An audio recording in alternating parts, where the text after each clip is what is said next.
శుభకార్యాలకు పూజార్ల కోసం వెతుకుతున్నారా? పూజారీస్.com లో అతి తక్కువ ధరలకే పూజార్లను ముందే బుక్ చేసుకోండి. వెంటనే కాల్ చేయండి. నమస్తే రమ్మగారు. నమస్తే జయ. రమ్మగారు, ఏదో ఒక చిన్న విషయానికి కోపం వచ్చింది. నాకు కాదండి, జనరల్గా చెప్తున్నాను. ఆ కోపాన్ని కంటిన్యూ చేసేస్తూ ఉంటారు ఆ ఇష్యూని. అది ఇంకా ఎన్ని రోజులైనా, కొంతమంది అయితే సంవత్సరాల తరబడి లాగుతూ ఉంటారు, కొంతమంది ఒక 2-3 రోజులు, ఒక వారం. కోపం వచ్చిన సందర్భాన్ని బట్టి, ఆ ఇష్యూని బట్టి. ఇక లెగిచిన దగ్గర నుంచి పడుకునే వరకు ఆ కోపాన్ని రకరకాల విధాలుగా చూపించేస్తూనే ఉంటారు. ఇల్లు పాడైపోతుంది, ఆ వాతావరణం మొత్తం కలుషితం అయిపోతుందేమో అనిపిస్తుంది నాకు. వదిలేయలేకపోతారు ఆ అంశాన్ని. దాని ప్రభావం ఇంటి మీద ఉంటుంది కదా. ఖచ్చితంగా ఉంటుంది. ఇంటి మీద, ఇంట్లో వాళ్ళ మీద. ఆడవాళ్ళ మగవాళ్ళ సంగతి నువ్వు చెప్పేది? ముఖ్యంగా ఆడవాళ్ళేనండి. ముఖ్యంగా అంత కోపాన్ని ఉంచుకుని మెయింటైన్ చేసి చేయగలగటం కాస్త కష్టం. ఎందుకంటే వీళ్ళకి మధ్యలో పిల్లలు, జల్లులు, ఫ్రెండ్స్, బాధ్యతలు, అమ్మ నాన్న, అత్త మామ, మధ్యలో భర్త, తమదే ఆఫీసులో, కాలేజీలో, స్కూల్లో ఏవో ఉంటాయి కదా. ఇవన్నీ హ్యాండిల్ చేస్తూ ఆ కోపాన్ని ఎలా మెయింటైన్ చేయగలుగుతారు? చేయలేరు. దాన్ని మెయింటైన్ చేయాలి అనే భావనతోటి ఉన్నారనుకో, ప్రెషర్ తోటి చేయాలి. జబ్బు చేస్తుంది చేయ, జబ్బులు మారి వాళ్ళు అయిపోతారు, అనారోగ్యం పాలైపోతారు, అసిడిటీ వచ్చేస్తుంది. కోపాన్ని చూపించటం వల్ల, చూపించకపోవటం వల్ల, చూపించడం మెయింటైన్ చేయటం వల్ల రోజుల తరబడి. Okay okay right. నిజానికి మెయింటైన్ అవ్వదు, మనకి బోల్డ్ వ్యవహారాలు వస్తాయి. రైట్. దాని మీదే ఉండడానికి నీకు పని పాఠాలు ఎంతన ఉండదు. ఆడవాళ్ళు ఎంత పనులు ఉంటాయి అమ్మా ఆడవాళ్ళకి. మరి ఎన్ని పనులు చెయ్యాలో. ఇవాళ రేపు ఎవరు చేస్తున్నారు అంటారు, నేను కూడా అంటా అన్నమాట. మనకి ఇవాళ రేపు ఇదివరకట్లాగా దంచుడు, చెరుగుడు, ఉతుకుడు, చేత్తోటే చేయటం అవి లేవు. కానీ క్రియలు ఉన్నాయి కదా. అసలు వేరే రకంగా ఉన్నాయి కదా అమ్మగారు, వేరే రకంగా ఉన్నాయి. పైగా అపరిమితమైన టైం స్ట్రెస్, కాలానికి సంబంధించిన స్ట్రెస్. తర్వాత ఎవరు మనకి సమయం ఇవ్వని స్ట్రెస్ ఒకటి ఉంది. ఇది అసలు మనకెవడు టైం ఇవ్వడు. పిల్లలు ఎవరు, మొగుడు ఎవడు. తర్వాత మనకి మనం టైం ఇచ్చుకోలేని స్ట్రెస్. ఇన్ని స్ట్రెస్సుల్లో ఏదో ఒక కోపం వస్తే దాన్ని 4 మాటలు అనేసి దాన్ని అక్కడ దులిపేసుకుని మళ్ళీ సందర్భం వచ్చినప్పుడు కోపాన్ని లోపల తీసిన అస్త్రాన్ని బయటికి తీయాలి. మెయింటైన్ చేసామనుకో, ఎవరు మెయింటైన్ చేస్తారో వాళ్ళ సంగతి. క్యాండిల్ వెలిగించాం, కరెంట్ పోయింది. ఓకే, కరెంట్ వచ్చేసింది, ఊదేయాలిగా. దాన్ని ఆపేసుకుని మళ్ళీ కరెంట్ పోయినప్పుడు వెలిగించుకో.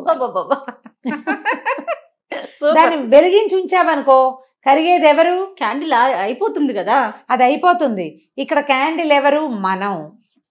కరిగిపోతాం, పనికి రాకుండా పోతాం. కరిగిపోతే పర్వాలేదు, పనికి వస్తుందా క్యాండిల్? నువ్వు కూడా అంతే. ఎంత బాగా చెప్పారు అమ్మగారు, మంచి ఉదాహరణ. ఇలాగే అవుతారు జయ. అవునండి, వీళ్ళు వాళ్ళకు కూడా పనికిరారు. కోపిష్టతనంతో మనం మన సొంతానికే పనికిరాము ఎప్పుడు. ఆడవాళ్ళు, మా అబ్బాయిలు మీరు వినకండి, నేను ఒక మాట చెప్తాను, మగవాళ్ళకి కాదు, ఆడవాళ్ళకి కార్యసాధక లక్షణం ఒకటి ఉండాలి జయ. ఎంత కోపాన్నైనా మడిచి చక్కగా ప్యాక్ చేసి అవసరమైనప్పుడు తీయటానికి పెట్టుకోవాలి. భర్తలు ఏదైనా అంటే ఆ అస్త్రాలన్నిటికీ పదును పెట్టి మడిచి పైన పెట్టుకోవాలి.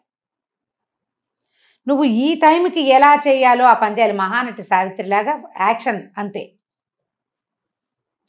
అవసరమైనప్పుడు దాచిపెట్టేమే అటక మీద వేసేయి బాణం. దీన్ని రోజు వాడుతుంటే దానికి పదునే పోతుంది. కార్యసాధకుల లక్షణం కాదు. నీ కోపంతో నువ్వు ఉద్ధరించేది, సాధించేది ప్రయోజనం ఏమీ లేదు. నువ్వే మాడిపోతావు. అదే నువ్వు ఆపుకోవు దాన్ని. టైం వచ్చినప్పుడు మళ్ళా సిచ్యువేషన్ వచ్చినప్పుడు లోపల బడవాగ్నిలాగా ఉంటుంది, దాన్ని విసిరే పని అయిపోతుంది నువ్వు అనుకున్నది. లొంగుతారు అవతల వాళ్ళు. నువ్వు నిరంతరం చూపించే రుసరుస దుమదుమ లేచిన దగ్గర నుంచి రాత్రి దాకా నువ్వు ఇలాగే ఉంటే నీతో ఫ్రెండ్లీగా కనీసం పిల్లలు కూడా అయ్యో అమ్మ అణుచుకుంటోంది అని అనిపించదు. నీ రుసరుసలు వాళ్లే పడాల్సి వస్తుంది. నీకు పిల్లలతోటి కూడా స్నేహం మిగలదు. కోపం వల్ల నీకు వచ్చింది ఏముంది? అదే నువ్వు దాచిపెట్టిన కోపం ఉంది చూడు, దానివల్ల ప్రయోజనం వస్తుంది. అమ్మో దీన్ని ఏమని అనకూడదు, అన్నామంటే రేపొద్దున ఎప్పుడో ఒకరోజు కరెక్ట్గా మన మీదకి దూకుతుందని తెలుసుకుంటారు.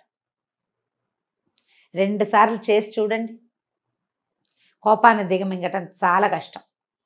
నిప్పులు మింగటం నార్మల్ అయిపోవటం ఇంకా కష్టం కదండి. చెప్పడం భలే సులువు. ఇక్కడ కూర్చుని బోల్డ్ అని చెప్తాను నేను.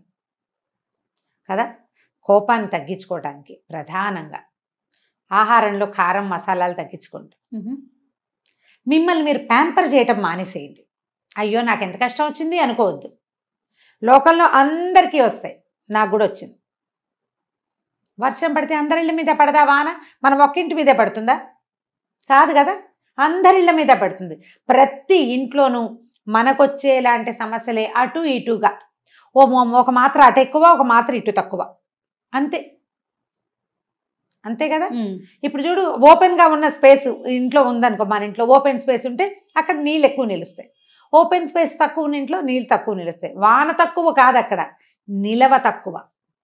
మనం కూడా అంతే. నువ్వు మనసుని తెరిచిపెట్టుకుని కోపానికి, దుఃఖానికి, కష్టానికి ఆహ్వానం పలికావా, వానొచ్చి పడ్డట్టు మొత్తం కష్టాలన్నీ నీ ఒళ్ళోనే పడతాయి. ఓపెన్గా ఉండద్దు.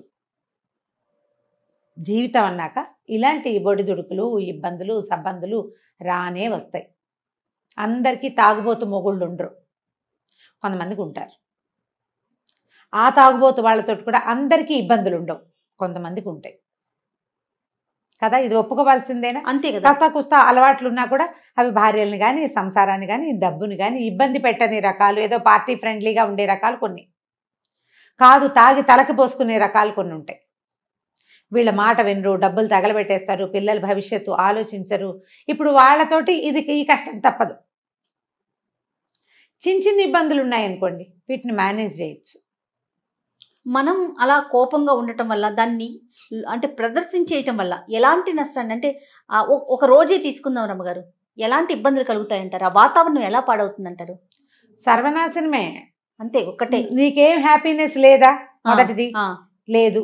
ఒకరోజు పొద్దున్న లేచావు, రాత్రి పడుకుంటావు. ఈ పొద్దు నుంచి రాత్రి దాకా కనీసం ఒక 12 గంటలు ఉందా? 12 కాదు, ఇంకా 18 గంటలు, 16 గంటలు కనీసం ఉంటుంది. 6కి లేచామనుకో, ఈవినింగ్ 6కి మనం పడుకోం కదా, 10కి పడుకుంటాం. అంటే ఈ 12, 4, 16 గంటలు లేదా 17 గంటలు ఉంటాయి. ఈ 16-17 అవర్స్లో నువ్వు హాయిగా ఉండే నిమిషం ఒకటి కూడా లేదు, నువ్వు కోపంగా ఉంటే. ప్రధానంగా అన్నం బాగా సహించదు. అంటే ఈ 16 గంటల్లో నీకు ఆహారం తక్కువ. దాని అర్థం ఏమిటి? శక్తి తక్కువ. కోపంగా ఉండేసరికి ఏదో మొండిగా విసురుగా చేస్తావు కానీ మర్నాటికి వీక్ అయిపోతావు. తర్వాత పొద్దు నుంచి అందరినీ విసుకుంటావు. నువ్వు నీ పాత కోపాన్ని మర్చిపోక ఇప్పుడు నువ్వు దుమ్ములాడితే నీ విసురుని భరించినటువంటి ఏ పాపము ఎరగని కొంతమంది జనాలు ఉంటారు కదా. అందులో మన పని మనిషి ఉండొచ్చు, మన పక్కింటి ఆవిడ ఉండొచ్చు, మన కొలీగ్ ఉండొచ్చు, మన పిల్లలు ఎలాగూ ఉంటారు. వీళ్ళందరూ దాన్ని గుర్తుపెట్టుకోరా? రేపు నువ్వు దొరుకుతావు కదా. నువ్వు ఇవాళ విసుక్కున్నావు ఒక మనిషిని, నీకేదో విసుగ్గా ఉంది, నీ ఇబ్బంది నీది. రేపు వాళ్ళు నీతో బాగా ఉంటారా? అది అసలు ఎక్స్పెక్ట్ చేయడానికే లేదు కదా. ఉండరు కదా. వాళ్ళు కూడా ఇదే విసురుతో మాట్లాడతారు. నీకు ఫ్రెండ్షిప్ కట్టు. నీ పిల్లలకి ఇంకో దారి లేదు కాబట్టి, తల్లి తప్ప ఇంకో దారి లేదుగా. వాళ్ళు లొంగి ఉన్నా మర్చిపోరు. మా అమ్మ ఎప్పుడు విసుక్కుంటుందంటారు. కష్టంతో ఇప్పుడు ఇవాళ రేపు పిల్లలు ఫ్రెండ్స్కి షేర్ చేయటం ఎక్కువైపోయిందమ్మా. ప్రతి వాళ్ళకి చెప్తున్నారు పిల్లలు. తల్లి మీద ముఖ్యంగా, తల్లి లేదు, తండ్రి లేదు, ఇది చెప్పకూడదని ఉండట్లా. మన చిన్నప్పుడు అమ్మ చెంపకాయ కొట్టినా నోరు మూసుకుని ఊరుకుంటుండేవాళ్ళం.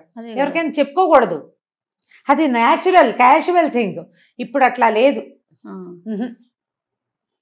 వెంటనే నా మనసు అలా ఉంది, నా మనసు ఇలా ఉంది, నాకు అలా ఉంది, నాకు ఇలా ఉంది, మా అమ్మ తిట్టింది, మా అమ్మ విసుక్కుంది. ఏంటి మీ అమ్మ ఈ మధ్య సరుతూ విసుక్కుంటుంది అంటారు అవతల వాళ్ళు. అవును, మా అమ్మ ఎప్పుడు విసుక్కుంటుంది. వీళ్ళమ్మకి విసుగు అని ప్రచారం ఎక్కడ దాకా పోయింది.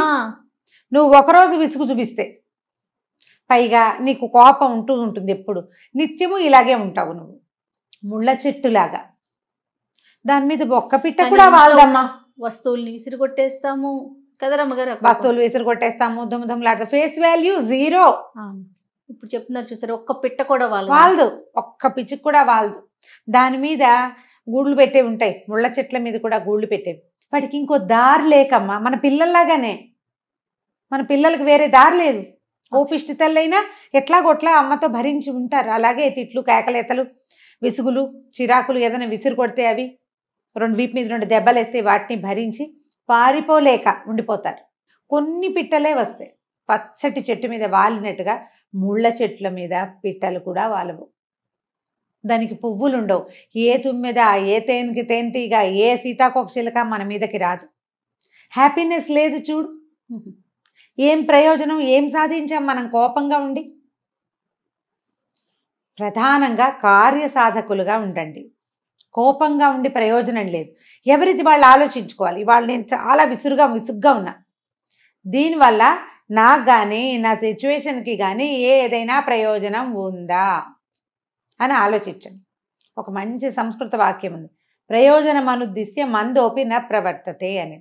ప్రయోజనం లేకుండా పిచ్చివాడు కూడా పనిచేయడు, చేయడు. దానికి ఒక ప్రయోజనం ఉంటుంది గ్యారంటీగా.